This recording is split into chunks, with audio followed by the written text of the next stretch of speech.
Los estudios de las familias desde la orientación sistémica toman fuerza en la década de los 50. Si bien hubo estudios anteriores que pueden señalarse como precursores, el movimiento cobra fuerza recién en esos años. Comienza a pensarse que las conductas sintomáticas del individuo son el reflejo de una patología familiar más amplia.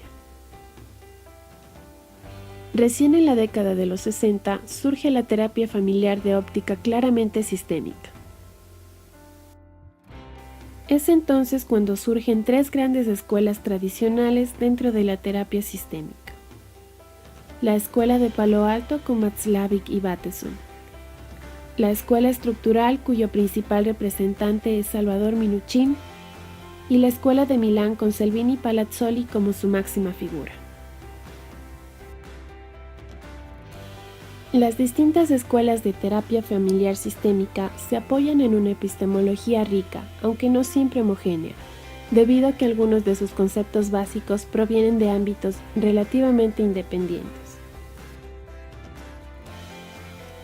Esta epistemología se nutrió inicialmente de tres fuentes: la teoría general de los sistemas, la cibernética y la teoría de la comunicación. Además, los conceptos procedentes de enfoques evolutivos y estructurales resultan claves para la concepción sistémica de la familia.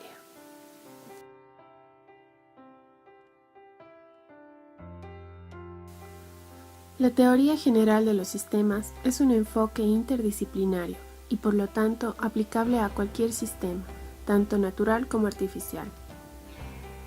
Un sistema puede ser la familia, la escuela, los grupos políticos o religiosos, etc. Entenderemos a un sistema como un conjunto de objetos o elementos que se relacionan entre sí.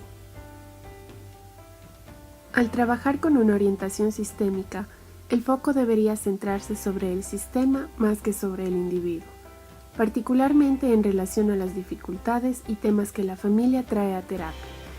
Por tanto, se concluiría que estas dificultades no surgen desde el interior de los individuos, sino de las relaciones, las interacciones y el lenguaje que se desarrolla entre ellos. Desde esta perspectiva, se define la familia como un conjunto organizado e interdependiente de personas en constante interacción, que se regula por unas reglas y por funciones dinámicas que existen entre sí y con el exterior. La palabra cibernética etimológicamente deriva de una palabra griega que significa dirigir, conducir o guiar, y a partir de ahí se la tomó para referirse a la ciencia de la comunicación y el control, tanto en las máquinas como en los seres humanos. Por tanto, la cibernética se ocupó inicialmente de los procesos de comunicación y control en los sistemas naturales y artificiales. Es así que las primeras épocas de la terapia familiar con enfoque sistémico deben sus orígenes a la cibernética. Se concibe a la familia no solo como un sistema de partes interrelacionadas, sino también como un sistema cibernético que se gobierna a sí mismo por medio de la retroalimentación.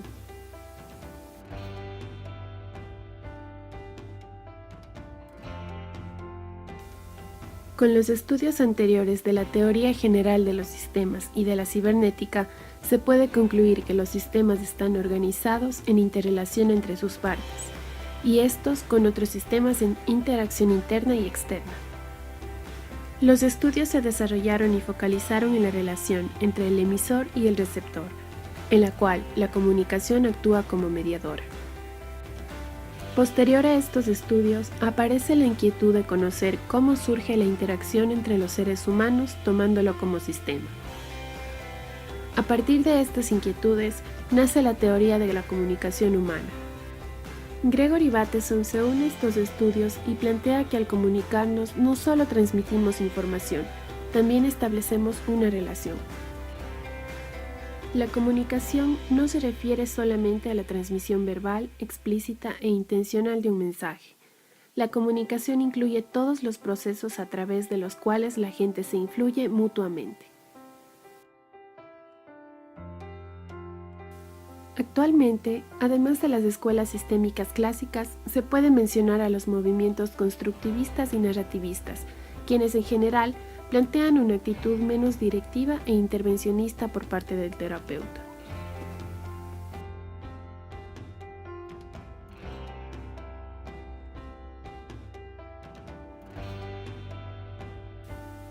Dentro del enfoque sistémico, al hablar de constructivismo hace referencia al observado y al observador. Plantea que el observador participa en la construcción de lo observado. El uso del término constructivismo arranca de las propias raíces de la terapia familiar sistémica. El constructivismo plantea una postura reflexiva frente a lo que se vive. De esta manera, deja de ser una intervención para pasar a ser una conversación, en la cual tanto el terapeuta como la familia son expertos en sus áreas de conocimiento.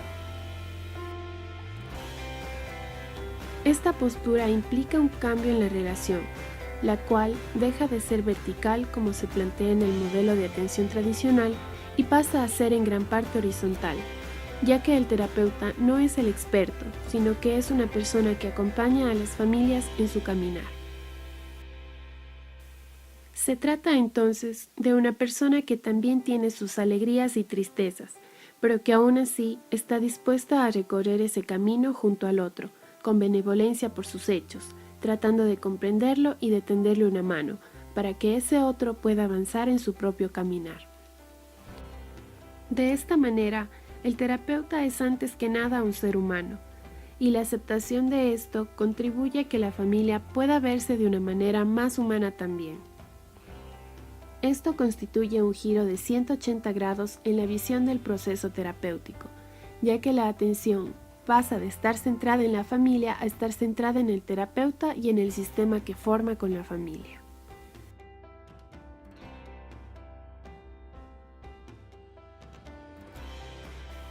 En el modelo sistémico en general, los síntomas son entendidos como expresiones disfuncionales del sistema familiar, de modo que el foco de análisis no recaerá solamente en la persona que tiene el síntoma o problema, sino que abarcará a todo el sistema.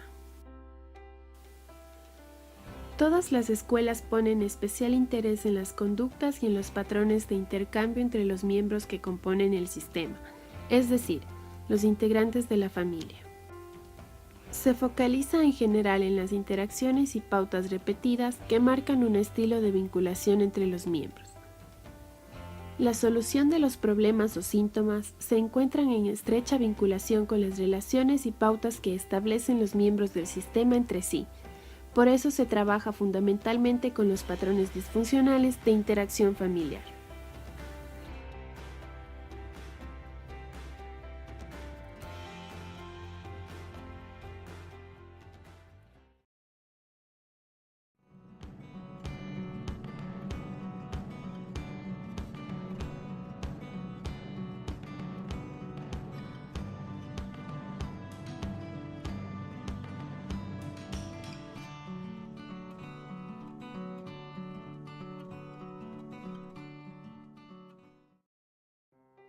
El enfoque de terapia familiar para el tratamiento de los adolescentes con problemas, creado por Fishman, tiene gran vigencia dentro de la sociedad occidental actual, en la cual la etapa de la adolescencia presenta una duración imprecisa, ya que una educación más larga y una maduración sexual temprana han dado lugar a una fase prolongada de madurez física asociada a una dependencia económica y psicosocial.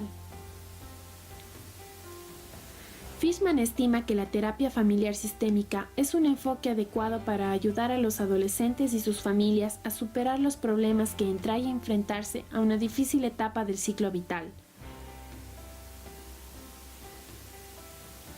La familia es el principal contexto en el que se desarrolla el adolescente. Si este contexto cambia, cada miembro del sistema familiar podrá desplegar nuevas pautas de conducta más funcionales.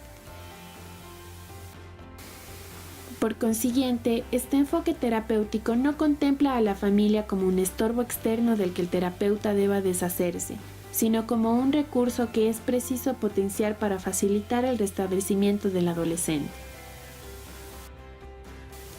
La búsqueda de la propia identidad, el logro de una adecuada competencia social, la renuncia al narcisismo y la separación paulatina de su familia son los principales problemas que debe afrontar el sujeto durante la adolescencia.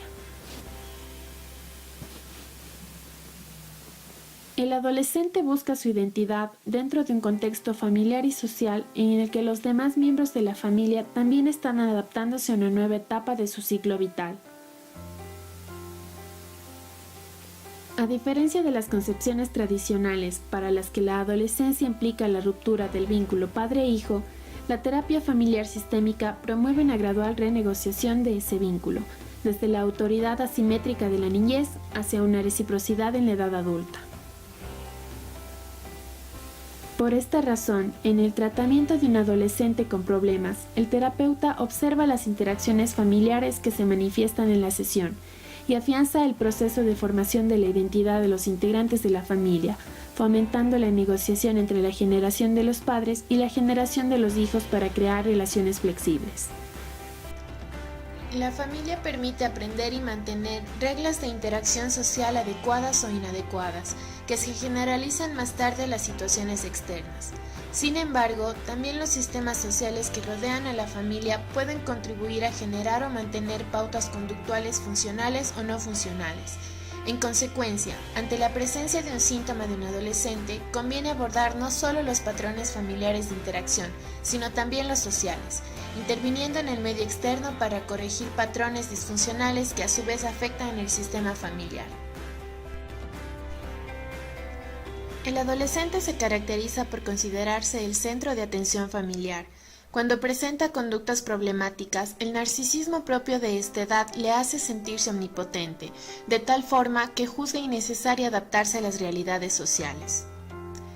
El joven únicamente se ve obligado a cambiar cuando experimenta la necesidad de valerse por sí mismo, sin el constante apoyo de sus progenitores que refuerzan así inadvertidamente sus conductas inadecuadas. Por ello, para lograr que madure, es imprescindible hacerle abandonar ese narcisismo, creando una crisis existencial mediante la experiencia de distanciamiento de sus padres. Antes de evaluar cuáles son los patrones disfuncionales que caracterizan a la familia que acude a consulta, el terapeuta debe identificar qué individuos o fuerzas sociales están manteniendo la conducta sintomática. Con objeto de evaluar el sistema familiar, el terapeuta coparticipa con la familia, experimentando los patrones de interacción que desligan sus miembros en la propia entrevista, tras lo cual debe desligarse. Es de vital importancia que no se deje atrapar por la dinámica familiar y recupere su capacidad terapéutica, para así introducir un cambio en la estructura de la familia.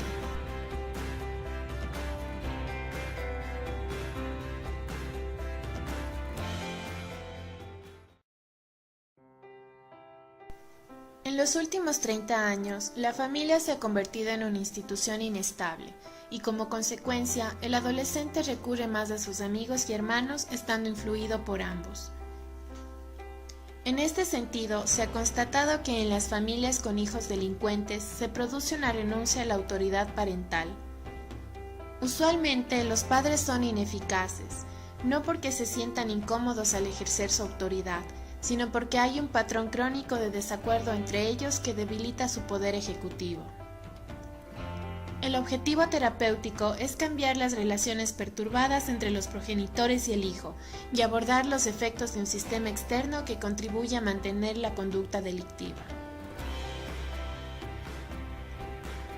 Mediante el tratamiento del adolescente delincuente y su familia, se trata de eliminar el narcisismo del adolescente y devolver el poder a los padres para que controlen eficazmente el problema de su hijo.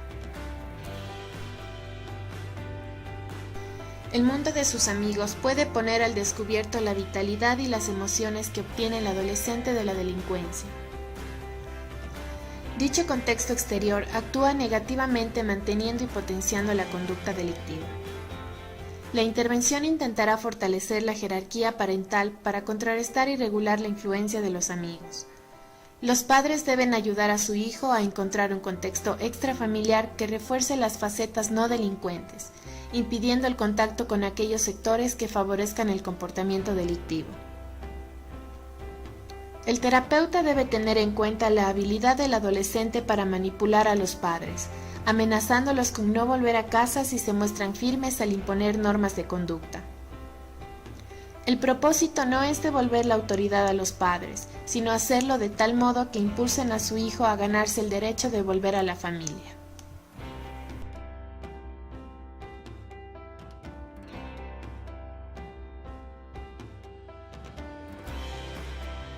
Los adolescentes que huyen del hogar a menudo son víctimas de castigos físicos, progenitores alcohólicos, peleas recurrentes entre padres separados o divorciados.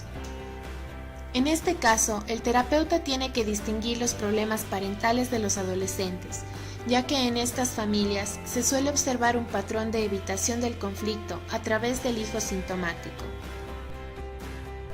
El adolescente que huye de su hogar no ve otra solución que escaparse de un sistema familiar rígido e inflexible.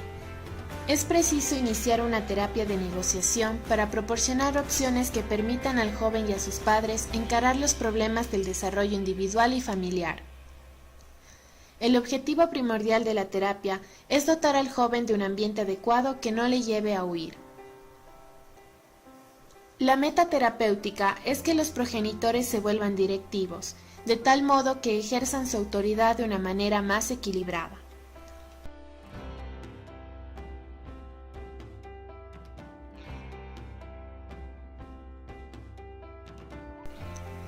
Se considera que uno de los principales desencadenantes del maltrato es la tensión existente dentro de la familia y en la comunidad circundante. En los sistemas familiares violentos suele suceder que quienes cometen los actos de violencia se ven a sí mismos como víctimas, obligadas a reaccionar a las provocaciones del otro. Es necesario conseguir que aparezca una mayor consideración y respeto entre los miembros del sistema familiar, lo cual será posible a medida que los límites entre los subsistemas se hagan más precisos y los padres se apoyen entre sí. Una vez iniciado el tratamiento, el terapeuta debe verificar la existencia de nuevos patrones de interacción que no incluyan la violencia. Se intenta crear un contexto de mayor afecto y menor tensión. La terapia debe enfrentar y anular la degradación existente, fomentando la autovaloración y creando una atmósfera de respeto.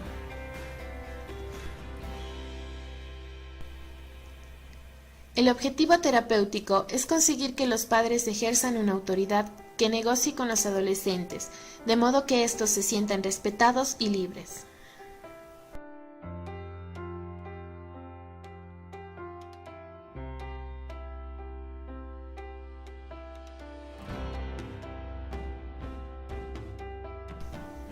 La depresión se considera una variable necesaria, pero no suficiente en los intentos de suicidio de los adolescentes.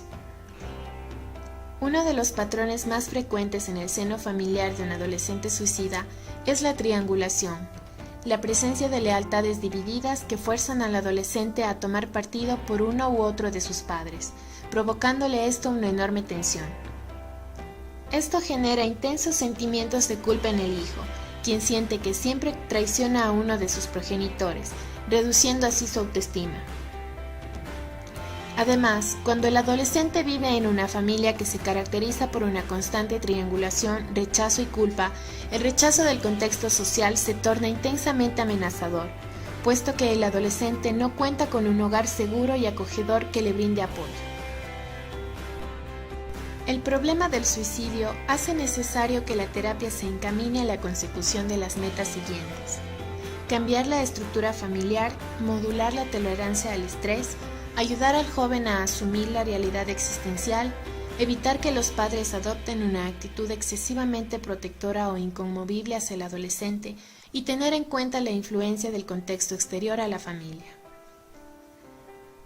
Una vez corregidos los aspectos organizativos, la terapia debe ayudar al adolescente a sentirse valorado, es decir, no solo a ser tolerado, sino también a tener una voz, destacando sus aspectos más positivos.